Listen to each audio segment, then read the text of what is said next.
नमस्कार फ्रेंड्स, मैं अमित कुमार। आज मैं आप लोग के समक्ष भारतीय संविधान के कुछ बेसिक्स के बारे में बात करूंगा।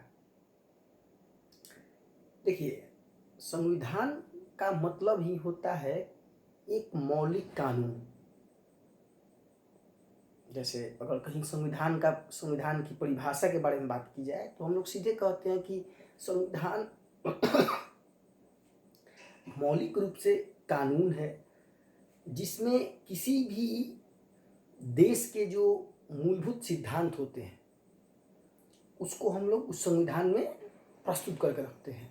विभिन्न तरह के संबंधों के बारे में, विभिन्न संगठनों के बारे में, शक्तियों का जो डिवीजन होता है उसके बारे में मूलतः सीधे तौर पे कहें तो ये एक मौलिक कानून होता है जो किसी भी देश का जो मूलभूत सिद्धांत होता है उसके बारे में हम लोगों को बतला रहा होता है।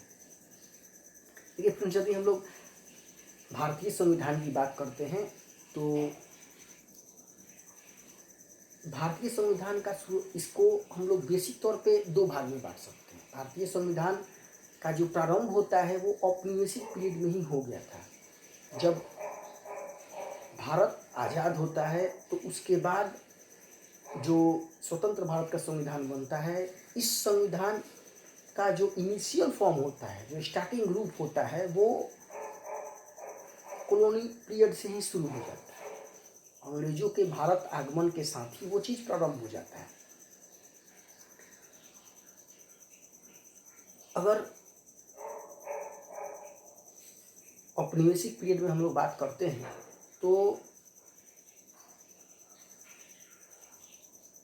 मोटे तौर पे संवैधानिक विकास का जो एक श्रेणी प्रारंभ होता है उसको हम लोग कह सकते हैं कि 1757 के बाद से प्रारंभ होता है। क्योंकि शुरू से हम लोग देखते हैं कि भारत में ब्रिटिश ईस्ट इंडिया कंपनी एक व्यापारिक कंपनी के रूप में भारत में आती है और यहाँ पे अपने व्यवसाय को बढ़ाती है। लेकिन एक निर्धारित समय के बाद वो व्यापारिक कंपनी न होकर के यहाँ पे एक प्रभुसत्ता संपन्न शासन के रूप में दिखाई पड़ती है, जो भारतीयों के ऊपर शासन करना प्रारंभ कर देती है। भारतीयों को अपना गुलाम बना लेती है। तो यदि हम लोग इसको देखते हैं तो देखिए, सर्वप्रथम मैंने लिखा है कि भारतीय संविधान का ऐतिहासिक अवलोकन। इसका सीधा सा अर्थ है कि स्वतंत्रता के पूर्व भारत का संविधान कहाँ तक विकास किया था, उसका कैसा फॉर्म था, अभी हम लोग इसी के बारे में डिस्कशन करेंगे।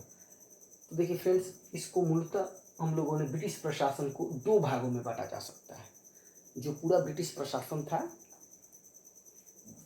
एक चीज़ ध्यान दीजिएगा कि हम लोग अभी जो भी बात करेंगे वो कॉलोनी पीरियड का ही करेंगे। मीन्स स्वतंत्रता के पूर्व भारतीय संविधान का क्या विकास हुआ था उसके बारे में बात करते हैं। तो ये कह रहा है कि ब्रिटिश प्रशासन को दो भागों में बांटा जा सकता है। सर्वप्रथम एक होता है कंपनी प्रशासन और दूसरा क्राउन प्रशासन। कंपनी प्रशासन it means east India company, जिसने 1773 से 1857 के बीच में शासन किया, कंपनी प्रशासन। दूसरा क्राउन प्रशासन। क्राउन प्रशासन का मतलब होता है ब्रिटिश, सीधे कह सकते हैं ब्रिटिश पार्लियामेंट, ब्रिटिश शासन। तो जिसका पीरियड था 1858 से लेकर के 1947 के बीच में।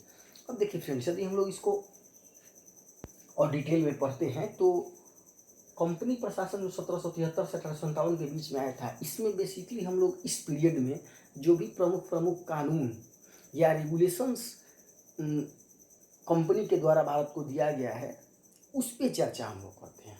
जैसे 1773 से लेकर 1758 के बीच की कंपनी शासन, ब्रिटिश ईस्ट इंडिया कंपनी के दौरान जो भारत में उन लोगों का शासन चला था उसके रेगुलेशंस के बारे में हम लोग अभी बात करेंगे।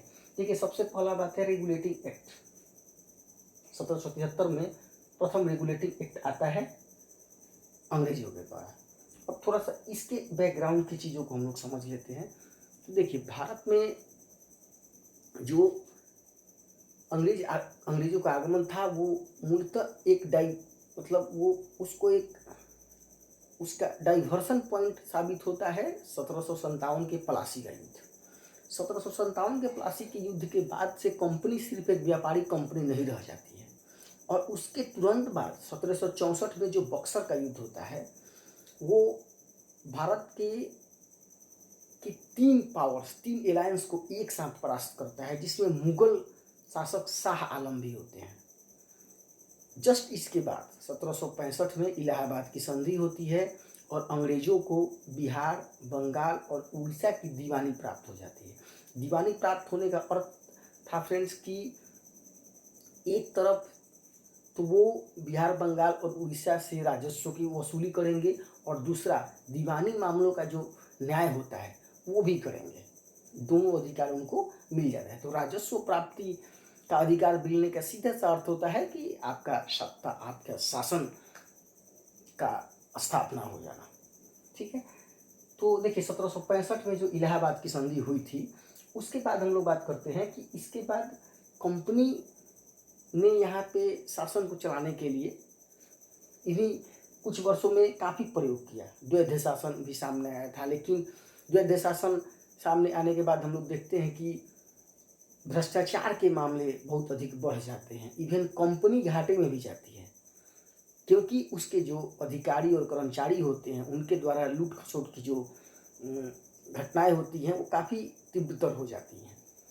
तो कहीं ना कहीं प्रशासन को सुचारू रूप से चलाने के लिए कंपनी के द्वारा सबसे पहले 1773 में रेगुलेटिंग एक्ट लाया जाता है। इस रेगुलेटिंग एक्ट में गवर्नर पद को अब गवर्नर जनरल हो गया। मतलब जो 1773 के पूर्व तक बंगाल का जो सूबा का जो प्रमुख होता था उसको हम लोग गवर्नर बोलते थे, वो 1773 के बाद से गवर्नर जनरल बोला जाने लगा। गवर्नर जनरल, तो जब गवर्नर से गवर्नर जनरल पद क्रिएट हुआ तो उस समय वहाँ पे वारेन हेस्टिंग्स थे। वारेन हेस्टिंग्स मीन्स प्रथम गवर्नर जनरल बनते हैं।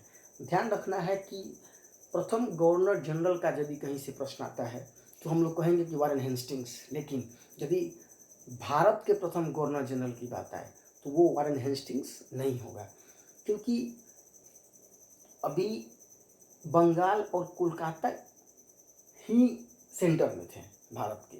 वो या तो बम्बई सूबा हो या मद्रास हो, इन सबको कहीं ना कहीं बंगाल से नियंत्रित किया जाता था और उनका संचालन किया जाता था। तो वारेन हेस्टिंग्स याद रखने योग्य नाम है। दूसरा हम लोग कहते हैं कि साथ ही 4 सदस्यों की कार्यकारी परिषद। देखिए जब गवर्नर जनरल का पद आ जाता है आशितों में, तो उसी के साथ कार्यकारी परिषदों का भी पद सामने आता है। तो सबसे पहले वारेन हेस्टिंग्स का जो कार्यकारिणी बनाया गया था उसमें 4 सदस्यों का भी की नियुक्ति की जाती है। और ये सर्वप्रथम लोग देखते हैं कि रेगुलेटिंग एक्ट 1773 के तहत होता है। देखिए रेगुलेटिंग एक्ट 1773 में इसके अलावे एक और प्रमुख काम होता है जिसको हम लोग बोलते हैं सुप्रीम कोर्ट की स्थापना। सुप्रीम कोर्ट की स्थापना भी कोलकाता में की जाती है इसी रेगुलेटिंग एक्ट के तहत, जहाँ पे 4 न्यायाधीशों की नियुक्ति होती है, जिसमें एक मुख्य न्यायाधीश और 3 अन्य न्यायाधीश की नियुक्ति की जाती है। मुख्य न्यायाधीश जो थे प्रथम वो एलिजा इम्पे थे। एलिजा इम्पे जो वो थे वो सुप्रीम कोर्ट के प्रथम मुख्य न्यायाधीश के रूप में नॉमिनेट किए जाते हैं। आगे हम लोग देखते हैं रेगुलेटिंग एक्ट के बाद Pitt's India Act 1784। Pitt's India Act, Pitt's जो नाम था वो उस समय तत्कालीन ब्रिटेन के प्रधानमंत्री का नाम था। इनके द्वारा जो एक्ट बनाया गया भारत के संदर्भ में, उसी का नाम, उन्हीं के नाम पे उस एक्ट का भी नाम पिट्स इंडिया एक्ट नाम पड़ जाता है। फ्रेंड्स देखिए इस समय क्या किया गया कि रेगुलेटिंग एक्ट भी नाकाफी दिखा, क्योंकि किसी भी देश को चलाना अपने आप में एक बहुत बड़ा काम होता है। कंपनी अपने व्यापारिक मसलों को, तो अब तक उसका जो डायरेक्टर्स का बोर्ड होता था जिसको हम लोग निदेशक मंडल बोलते थे, वो कंपनी के व्यापार को नियंत्रित करते थे और उसको संचालित कर लेते थे।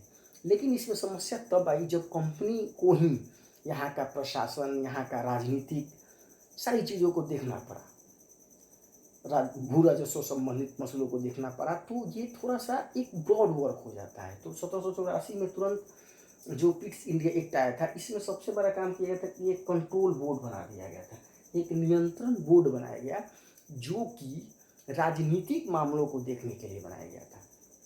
अब तक जो निदेशक मंडल काम कर रहे थे वो व्यापारिक मसलों को देखते थे, और जो 1784 के पिट्स इंडिया एक्ट के तहत बनाया गया था कंट्रोल बोर्ड यानी नियंत्रक मंडल, उसका काम था राजनीतिक मुद्दों को सॉल्व करना। इसके अलावा पिट्स इंडिया एक्ट में और कोई चीज़ विशेषता कह सकते हैं कि जो इस फर्स्ट एक्ट में, चूँकि ये फर्स्ट एक्ट था, इसमें इसके इम्प्लीमेंटेशन के बाद जो कुछ भी कमी उभर के सामने आती है उसको पिट्स इंडिया एक्ट के माध्यम से सॉल्व करने का प्रयास किया जाता है। इसके बाद हम लोग देखते हैं कि चार्टर अधिनियम प्रारंभ हो जाते हैं फ्रेंड्स। चार्टर अधिनियम का मतलब होता है कि इंग्लैंड के द्वारा कंपनी को नियंत्रित करने के लिए प्रत्येक 20 वर्षों पे बहुत डिटेल में अधिनियमों को जारी किया जाता है।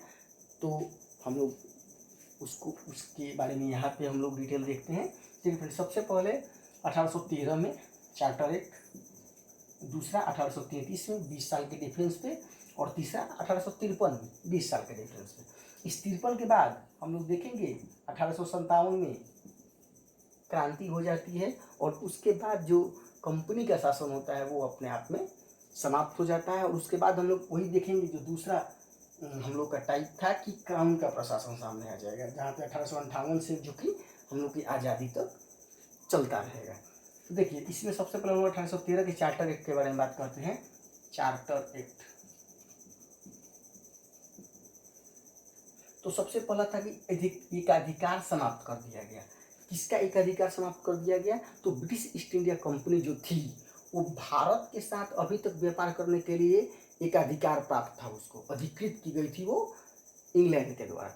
यहाँ पे आते आते 1813 तक हम लोग यदि इंग्लैंड की तरफ दृष्टिपात करते हैं तो देखते हैं कि इस समय तक जो इंडस्ट्रियल रिवॉल्यूशन हो चुका था, औद्योगिक क्रांति हो चुकी थी, इससे क्या था कि इंग्लैंड में व्यापार करने के लिए आम लोग और प्रत्येक स्तर पे जो व्यापारी वर्ग थे वो लोग भी भारत के साथ व्यापार करना चाहते थे। इसके पीछे क्या कारण था कि British east India company Bharat से अकूत मात्रा में संपत्ति कमाई थी, अकूत।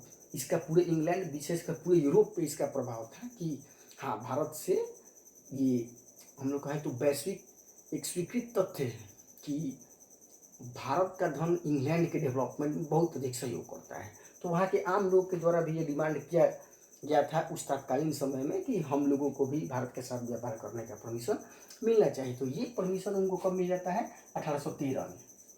और कंपनी का जो भारत के साथ व्यापार करने का एक अधिकार था ब्रिटिश ईस्ट इंडिया कंपनी का, वो इस समय समाप्त हो जाता है। लेकिन चाय और चीन के साथ जो व्यापार होता है, भारत में रह के ब्रिटिश ईस्ट इंडिया कंपनी चीन के साथ व्यापार कर रही थी, वो व्यापार और चाय के व्यापार, इन दो व्यापार पे इसका एक अधिकार बना रहा। बाकी सारे क्षेत्रों से इसके एक अधिकार को समाप्त कर दिया गया। ठीक है। तीसरा बात है शिक्षा हेतु प्रस्तावित 1 लाख रुपया। 1813 में ही सामाजिक और सांस्कृतिक दृष्टिकोण से पहली बार भारत में शिक्षा के उत्थान के लिए ब्रिटिश गवर्नमेंट के द्वारा 1 लाख रुपये का प्रस्ताव किया गया था। ठीक। और उसके बाद इसमें हम लोग आगे देखेंगे कि कैसे बोर्ड का गठन किया जाता है, फिर क्या कि उस शिक्षा को कहाँ हम लोग इम्प्लीमेंट करें, फिर उस पर डिस्कशन होता है, वाद विवाद होता है। तो इसका एक अलग मैटर है। 1813 के चार्टर एक्ट में यही सारी चीज़ें हम लोग को देखने को मिलती है। पहला एक अधिकार, फिर चीनी और चाय के एक पे व्यापार पे जो उनका एक अधिकार था वो बरकरार रहता है, और तीसरा शिक्षा हेतु प्रस्तावित 1 लाख रुपया। इसके 20 वर्ष बाद 1833 में चार्टर एक्ट बंगाल के गवर्नर जनरल के स्थान पर भारत का गवर्नर जनरल। ध्यान देने योग्य बात है फ्रेंड्स कि जो बंगाल का अब तक गवर्नर जनरल था, याद कीजिएगा, वारेन हेस्टिंग्स, अब 1833 में बंगाल के गवर्नर जनरल के स्थान पर भारत का गवर्नर जनरल बनाया गया। भारत का जब गवर्नर जनरल बनाया गया तो वो पूरे देश का गवर्नर जनरल था। ठीक है। अब बम्बई प्रांत की जो विधायी शक्ति थी, अथवा मद्रास प्रांत की जो विधायी शक्ति थी, तो बंगाल के प्रांत की जो विधायी शक्ति थी, वो सबको एकीकृत करके भारत का गवर्नर जनरल बनाया गया और इन सबको उसके अधीन कर दिया गया। ठीक है। ये सौभाग्य किसको मिलता है? सर्वप्रथम लॉर्ड विलियम बेंटिक को। भारत का प्रथम गवर्नर जनरल बनने का सौभाग्य किसे प्राप्त होता है? लॉर्ड विलियम बेंटिक को।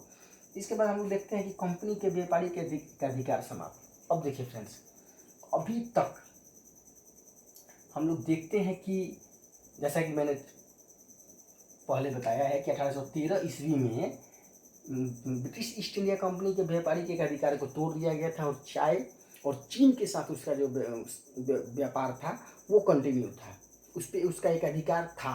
परंतु 1833 में आते आते ब्रिटिश ईस्ट इंडिया कंपनी के ये दोनों अधिकार भी छीन लिए गए। अब चाय का व्यापार भी सारे लोग कर सकते थे और चीन के साथ व्यापार भी सारे लोग कर सकते थे। ऐसा 1833 में लागू किया गया। यहाँ पे एक चीज़ समझने लायक है कि 1833 के बाद आखिर ब्रिटिश ईस्ट इंडिया कंपनी का क्या हुआ, जो कि एक व्यापारिक कंपनी थी। जब उसके व्यापारिक एक अधिकार पूरी तरह से समाप्त हो गए तो आखिर उस कंपनी का अस्तित्व क्या रहा? देखिए फ्रेंड्स, यहाँ पे मैंने उसको मेंशन किया है कि अब वह प्रशासनिक एवं राजनीतिक संगठन बन गई। प्रशासनिक और राजनीतिक संगठन बन गई ब्रिटिश ईस्ट इंडिया कंपनी 1833 से, जब उसके सारे एक अधिकार को समाप्त कर दिया गया।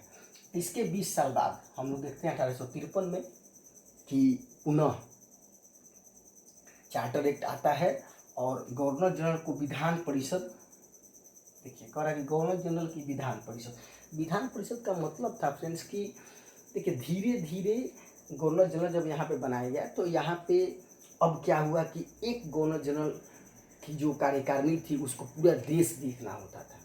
हमें 1813 के ही आसपास से यदि हम लोग उसके बाद बात करते हैं तो इंग्लैंड का लगभग पूरे भारत पे उनका अधिकार हो चुका था। तो अब जो प्रशासनिक रूप से 1853 तक हम लोग देखते हैं कि प्रशासनिक रूप से उनको काफ़ी मुस्तैद होकर पूरे देश को चलाना होता है। तो स्वाभाविक था कि विधान जो गवर्नर जनरल थे उनकी जो कार्यकारिणी थी वो काफ़ी व्यापक होने लगी थी, काफ़ी व्यापक उसको किए जाने की मांग की जा रही थी और भारतीय उसमें अपना पार्टिसिपेशन खोज रहे थे।